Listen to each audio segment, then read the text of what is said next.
The AX program gave birth to one of the most famous aircraft in human history, for a variety of reasons. The A-10 Thunderbolt II, or as many lovingly know it, the Hog. Built to fill a gap between the slower, less capable Skyraider and the faster yet less suited for the role fighter bombers, the A-10 is one of humanity's many sins that solves its problems just like any American does. With a gun. The A-10 is truly beloved by all, unless you're a Warrior IFV, or a British convoy, or a Canadian, or really anything that moves in the presence of American pilots. But I regret to inform everyone here that the A-10 is dead. Gone. Dust in the wind. Abandoned like a child whose dad went for cigarettes and milk at the store. The A-10 is gone, and instead, it was time for a lobotomite such as myself to take its place. And so, after many fever dreams and nights of high-functioning alcoholism, I managed to build this piece of scrap metal, the A-72 Rhino. A completely fictional aircraft that looks like it came out of some sort of clickbait military news channel thumbnail. And before you leave because you think it's hideous and being exposed to it for so long should classify as some form of cancer, there are some very important reasons why the aircraft looks this way. It might have a face only a mother could love, but I'm the mother and my baby is beautiful. But first of all, what the heck am I even talking about right now? Why did I make this a Wish.com warthog? The answer might shock you. Just kidding, no it won't. Using the requirements of the AX program, we will build our own aircraft for our own universe, and when all that is done, we'll compare it to the A-10 and see how these airplanes differ. So in other words, this affront to God and how it started my spiral into psychosis will be the focus of today's video. And the most important part? You can fly it too.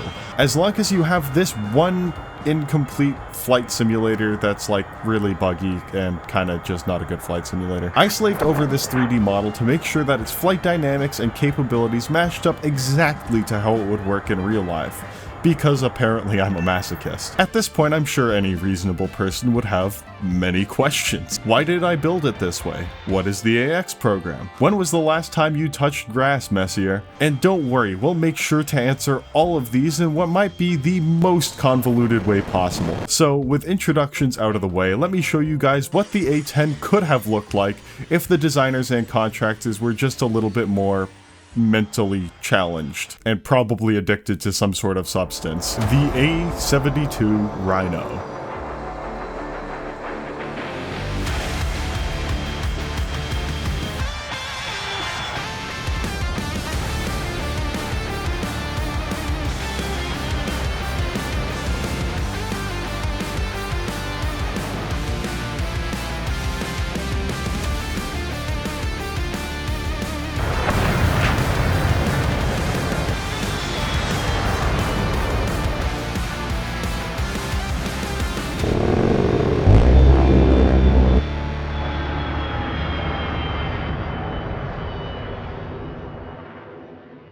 If you're not familiar with how this thing is going to be built, or how you're going to be able to fly it yourself, I'm using a software called Flyout.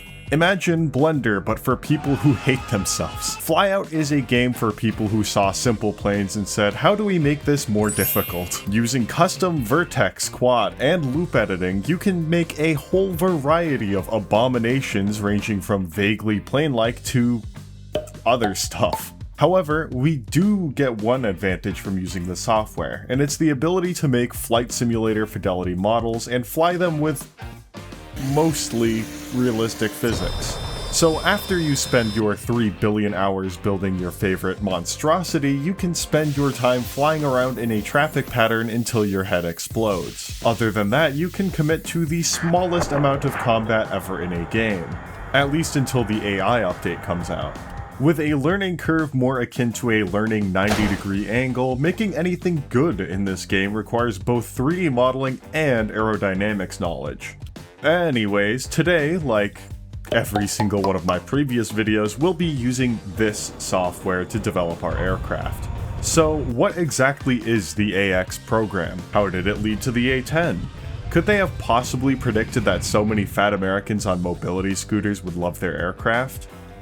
The United States Air Force had, up to this point, never commissioned a dedicated close air support aircraft. After the A-1 Skyraider's performance of simply thugging out any anti-aircraft weapons while it was spinning the block, the US Air Force had decided that they would need an aircraft to fill the gap between the performance in the more simplistic A-1 Skyraider and the more complex high-speed fighter bombers that were currently in development or in deployment, such as the F-105 Thunder Chief, the F-4 Phantom, or the F-111 Aardvark. Less capable aircraft, such as the A-1, could carry less armament than that of the faster fighter bombers, while the fast movers did not have the endurance nor low-speed performance to spot targets nor commit to multiple attack runs, making them less than ideal for sustained close air support or infantry support.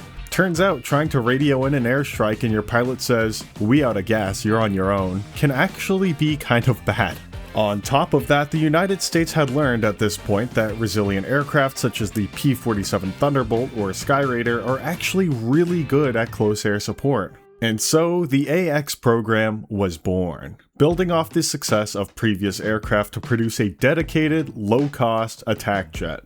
As the successor to the Skyraider, first and foremost the AX needed to do everything the Skyraider did, but better.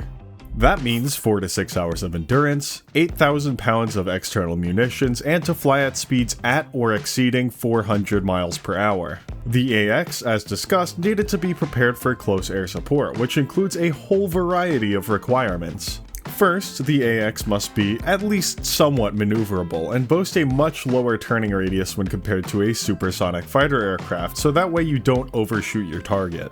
The AX must also have sufficient armor to protect critical systems from AAA or gunfire.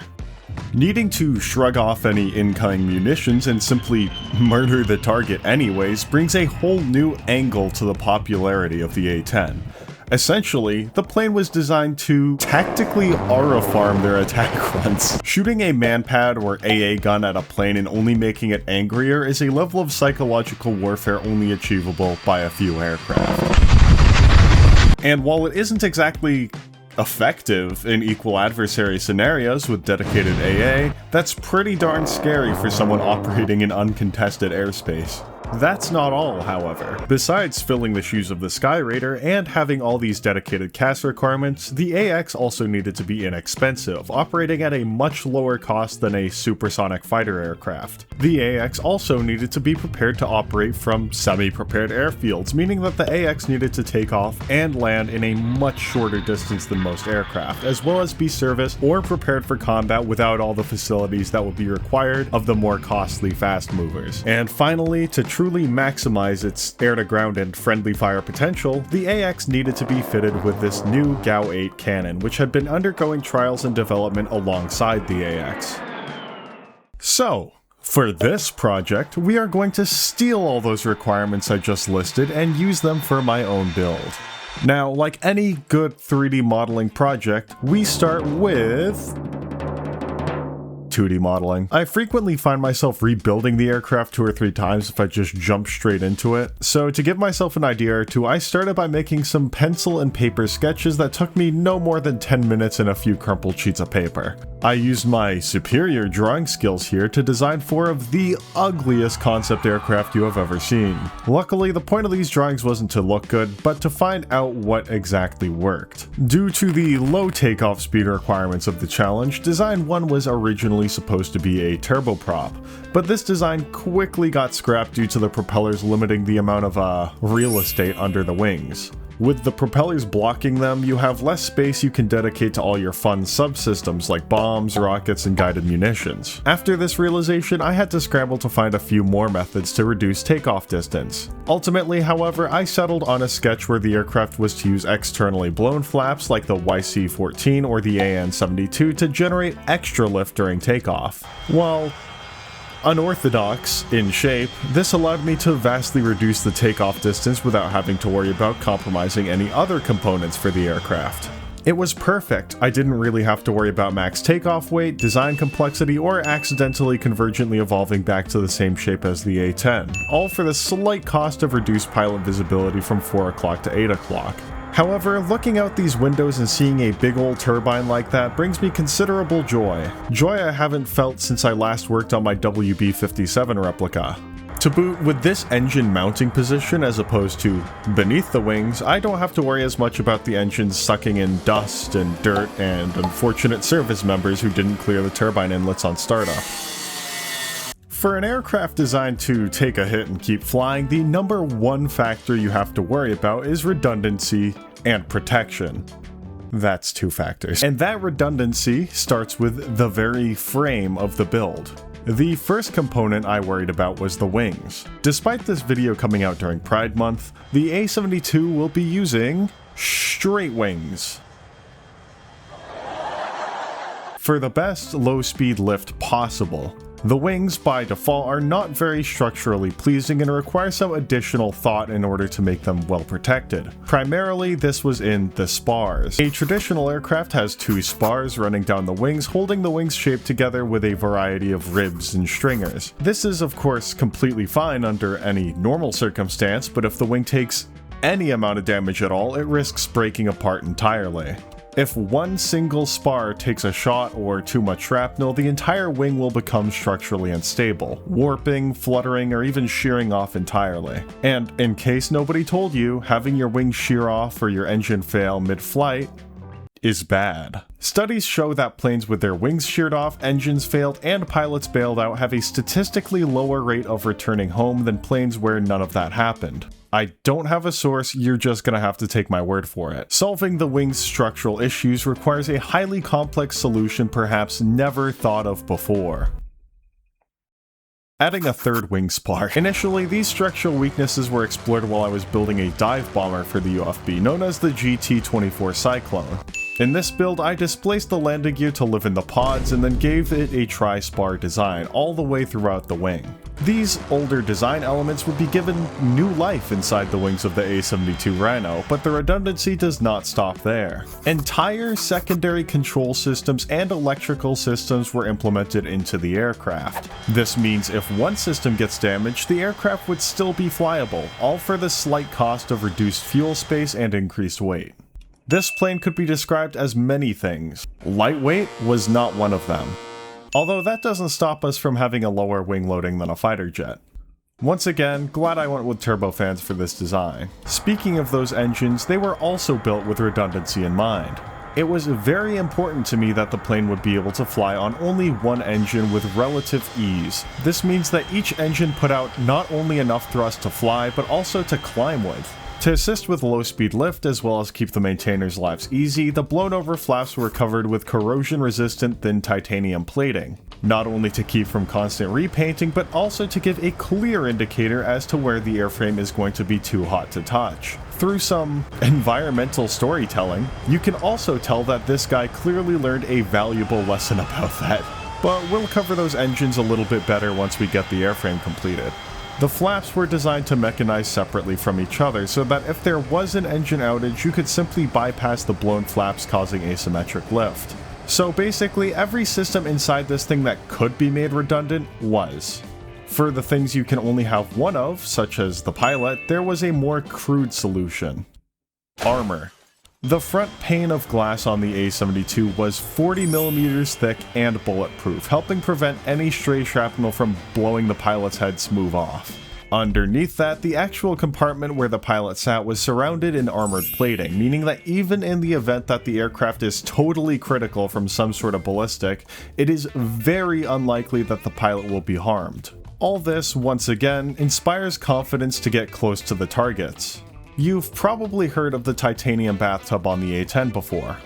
While armoring the pilot's compartment like this is not a feature unique to the A-10, it is in concept identical to what we are doing. After all that armoring and protection was done, we still had a few components to play Tetris with on the inside of this beast. Thanks to the externally mounted engines and landing gear, there still was a decent amount of space inside the aircraft. This is where we put things like APUs, self-sealing fuel tanks surrounded by oxygen-depriving foam, oxygen bottles so our pilot can breathe, batteries, and my will to live, which I seem to have misplaced while building this thing. After all that blood, sweat, tears, and other unidentified fluids I put into this aircraft, we were finally almost ready to fly. Before all that though, the first thing I need to do is test it in this little, Wind tunnel. This lets me test all the airplane's flight mechanisms without needing to fly, so landing gears, slats and AOA devices, the blown flaps, etc. Plus, it also gives me valuable insight into the aerodynamic data of this vehicle. The first thing I did test was the AOA devices. After this, it was all documenting its flight characteristics at different airspeeds and angles of attack to make sure it's not gonna kill any pilots on the smart end of this 30mm and only on the not so smart end. Data like critical angle of attack, best glide speed, best climb speed, control surface impulses, and other very valuable data is obtained at this phase of flight testing, which meant I repeated it multiple times until I was certain everything worked properly. So since we knew turboprops would be causing issues and turbojets would be horrifically inefficient, the chosen engines for this design were two turbofan engines, similar to the A-10's TF-34s. This is kinda just one of those convergent evolution moments where it was honestly the only configuration that made sense for the design. Not only do turbofans move tons of air at low speeds, but they also help cool off that air so that when we run it over the flaps, it doesn't start to melt anything after a long climb. Other than that one guy's hand. Also, the shroud and the bypass and the cooling, all this stuff helps reduce the plane's thermal signature, which is probably pretty good when your main threat is manpads. These engines, however, needed to perform a little bit better than the A-10s to support our higher max takeoff weight and our redundancy goals. As a result, this engine design features a slightly higher core diameter than your average turbofan with a higher fan pressure ratio and some variable inlet guide vanes on the front for air incidence control. All these fancy words mean that more power goes through the turbine and the air moving through the fan is at higher speeds than a traditional turbofan. In English here, this means that thrust at all speeds and altitudes is slightly better at the cost of fuel efficiency at lower altitudes and in a climb. So a bit more powerful, climbs better, turns better, and flies faster, but might be a little bit more fuel hungry during takeoff, climb, and in combat. That is a trade I am personally willing to make for this design, especially because the values we're talking about here are in the few percents of change, not some massive critical difference. Ultimately, these changes worked out pretty well. The TF-34 engine puts out about 41 kilonewtons of thrust on takeoff, while we produce about 50. A significant improvement for low altitude performance. In other words, if the A-10 was a clapped out Honda Civic putting out 100 horsepower, we'd be a clapped out Honda Civic putting out 122 horsepower. Is it fast? Of course not, but it's still winning that highway pull at 11 PM on a workday. Anyways, with 7 tons of internal fuel and 2 relatively powerful engines, it was finally time to see how this thing flies. By hour 20 of the build, we finally had a fully completed airframe with all finalized flight elements. So we're out here on the runway with everyone's favorite low poly test pilot, Jimmy here. Jimmy has consensually and voluntarily been forced into the cockpit of this thing at gunpoint, because who else would possibly fly my abominations anyways? We have done a few modifications to the plane since the wind tunnel by now. Since blown flaps of any kind do not technically work in flyout, I had to come up with an alternative solution, also known as, lying. Using an unlimited durability clutch with a flaps input, we were able to control the amount of power going into these 2 internal thrust generators, where it increases upwards thrust logarithmically proportional to the position of the flaps, the same as the Quanda effect lifters such as the YC-14. While there are no blown flaps in the game, this setup simulates them near perfectly, letting my aircraft act as it would if these effects were in the simulator. Our main goal of this test is to see if the blown flaps even work, and then test a few components like top speed, climb rate, and see if the design's worth continuing with, or if it needs to go back to the drawing board. Jimmy, try to make it back alive. We're not done with you yet.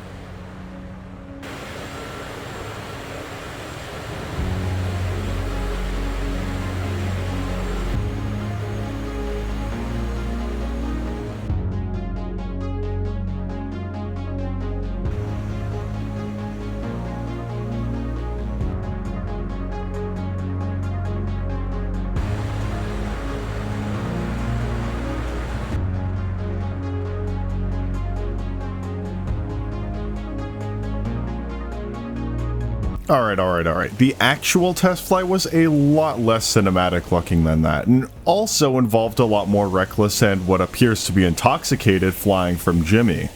However, all that aside, it actually worked. The aircraft flew beautifully, performing with the exact expected flight performance, other than the fact that the design weight is far too light at the moment and gives it a little bit of a jittery feel at higher speeds. Once we add all the subsystems, I'm sure that this problem will melt away though, so I'm not too concerned. After messing around the field and doing a few extremely reckless maneuvers, it was pretty obvious that this plane was going to be a fun one. So, since we didn't need to start over from square one, we get to move on to making all the other subsystems we skipped in the early design phase. These subsystems include all these fun details like APU, VHF and UHF antennae, transponders, air brakes, radar warning receivers, 336 entire upwards facing countermeasure deployers, pylons, hardpoints, ejectors for external stores, NACA ducts in the side of the plane, batteries, static wicks, adjusted side plates for thermal reduction, full fuel tanks rather than the single small one I had in the center for testing, and FAA compliant lights. These features brought up the design weight nearly 3 tons with the full tank of aviation fuel, which felt a lot more like a real aircraft in how it should fly. When it came time to paint it, I decided to give it a bicolor gray camo with an orange stripe for the color of my nation, and after that, well, I guess you could say my gameplay was riveting. Seriously, it's just sitting here manually painting on the panel lines and rivets, trying to make it look as realistic as possible. And you know, even though it can get pretty boring and tedious, I almost find paneling and painting to be therapeutic. After a long day where you feel mentally drained, it sort of feels good to just do some mindless painting work. But do you know what doesn't feel good at all? Building this thing's interior. Now, this part, I'm not gonna lie to y'all, I just reference real planes to figure out where everything goes in here. This is my most advanced cockpit to date, and it includes everything a real aircraft from the 1970s has. When designing a cockpit, there are a few things you have to consider. The first thing is if you think you've suffered enough while building one, you're wrong and you need to do more work. The next thing is that the further away the pilot has to look to see it, the less he should have to use it in flight. The exception that exists for this rule is the hands-on throttle and stick, or HOTUS. Essentially, since your hands will naturally be on the throttle and stick at all times, mapping large, tactile buttons to them means that you can easily use whichever components you just mapped without needing to break concentration or look at your controls. Especially in a cockpit environment where the pilot can be pulling G's or looking around outside, this can mean the difference between life or death. But everything else in this cockpit besides the HOTUS is ordered in level of flight critical importance. Starting at the top, you have your HUD, radio, RWR, targeting system, primary flight gauges, and this fast erection switch. All the stuff you need to immediately understand or correct what your plane is doing. As we look further to the left or right, we get to see things you may still need to observe quite a few times during flight, but won't be as immediately critical to survival and safety. These are, you know, your external stores and your engine management. Moving further down are the things you only need to look at a couple times per flight. These are your cab heater and pressurization, your oxygen, landing gear, lights, and your transponder.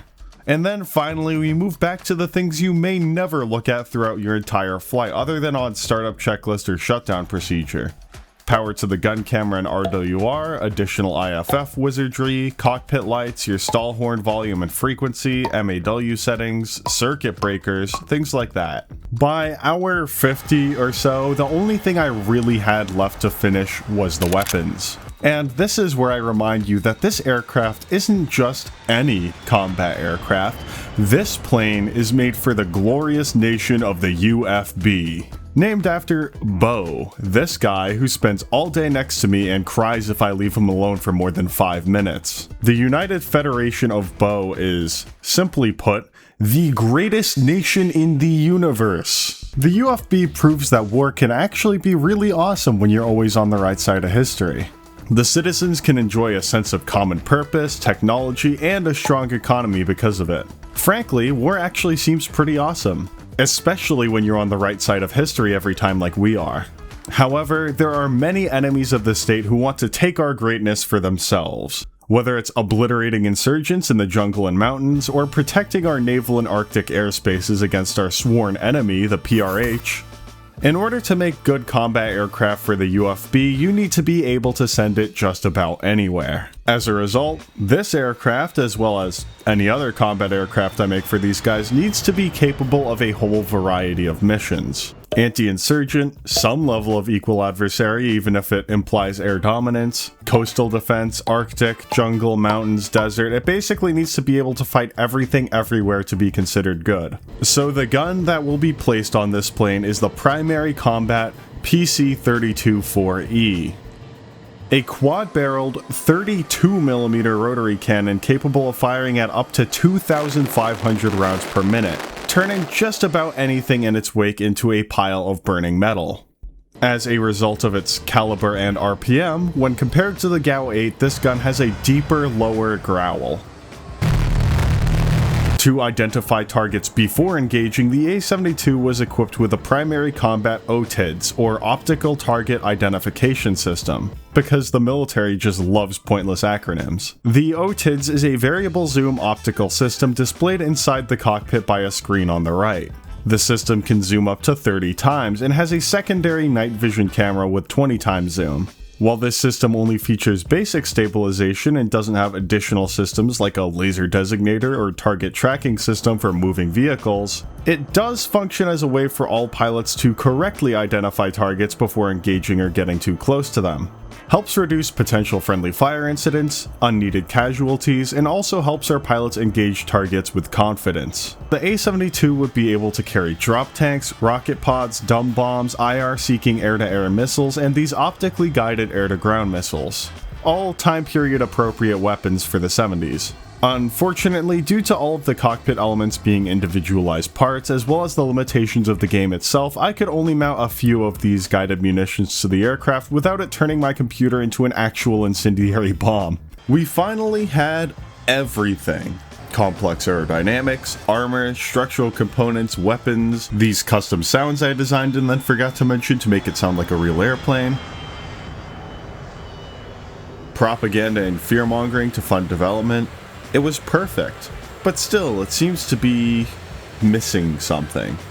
Oh, I know. What's even the point of having killing machines if you can't put cool music over your videos of slaughter to gain support? Without these cool edits, it just becomes regular old war, and that's no fun for anyone involved. So let me introduce you to my recruitment campaign for the UFB Air Force using the A-72 Rhino. 45th, looks like it's your lucky day. 5th Company is advancing north of Bullseye and needs air support. They've specifically requested the 45th Attack Wing to cover their airspace. Good luck, and good hunting.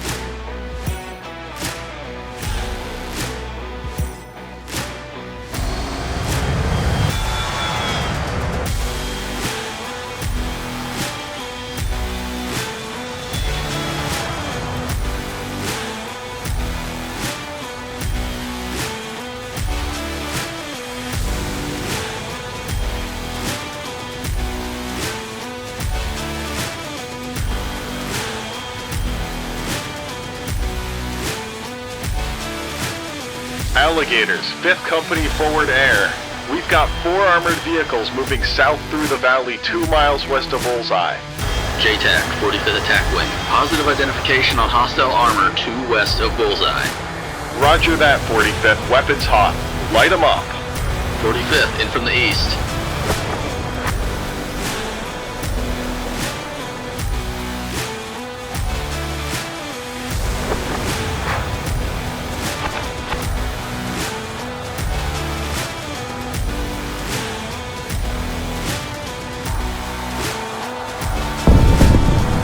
Down, 2 to go.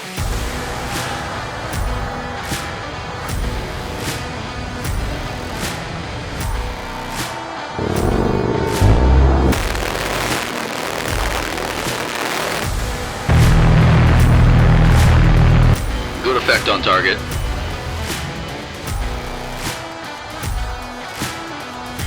Let's finish these guys off.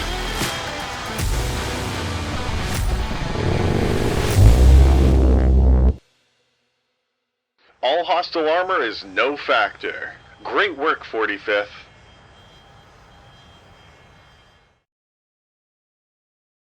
Before we move on to how this thing actually performs, I wanted to say that those cinematics are a lot more effort than they look.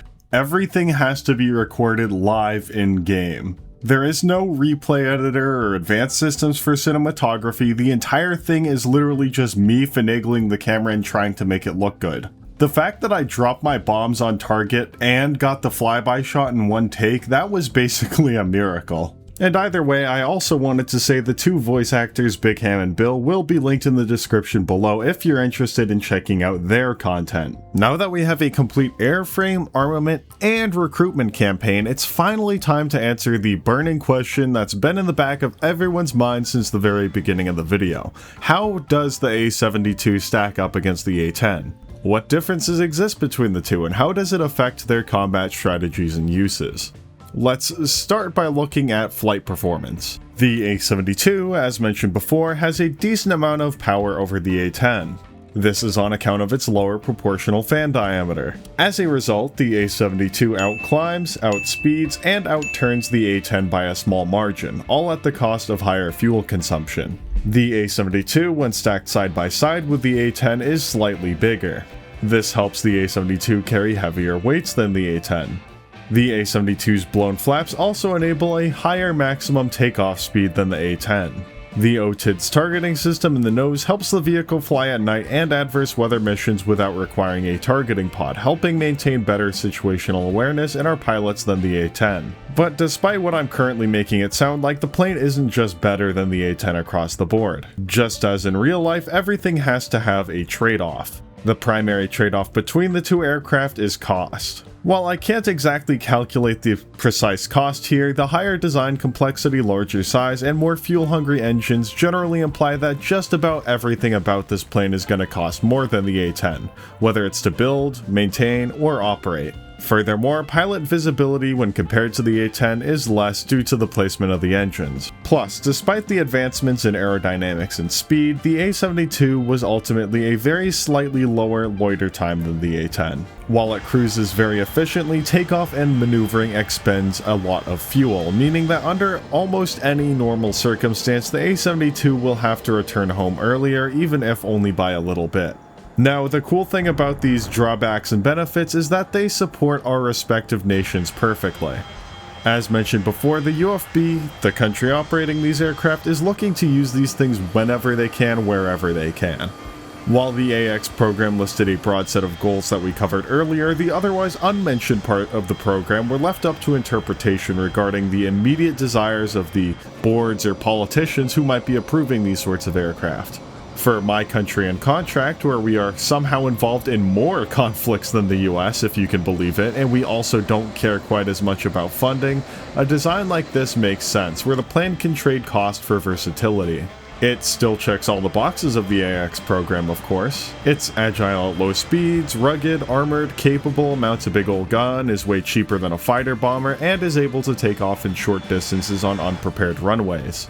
But for the individual policies of each nation, both the A-10 and the A-72 make perfect sense. And plus, a plane that's just blindly advantageous has been a personal complaint of mine for ages. Often when people do concepts like this, they simply make something they think would be better with perfect hindsight while filling an entirely different role. In the process, the concept usually loses a lot of realism, so that's something I try to avoid. But with this design, I am quite happy with how it turned out. If you want to get a good look at the 3D model I built here, and you own Flyout, I'll make sure the plane is downloadable in the Discord server so that you can make your own fun with it. Otherwise, I'll see you all in the next one. Okay, thanks for watching, bye bye!